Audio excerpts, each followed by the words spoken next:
So the West Indies. You know what you want me to say? Me say the West Indies. But seriously though, this so-called mistake of winning the toss and batting when we should have bowled first and blah, blah, blah.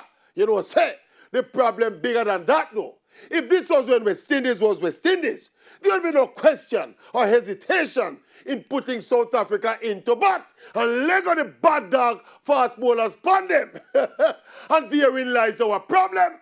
The West Indies have gone out of the business of producing bad dog fast bowlers. What we're producing now are some little puppy medium pacers and some little poodle spinners.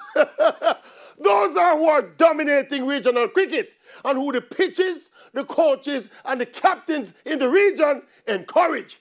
And this, among other things, have basically shut down the regional fast bowling factory. And look, there are a lot of things wrong with West Indies cricket, but trust me, this is one of them that nobody now talk about.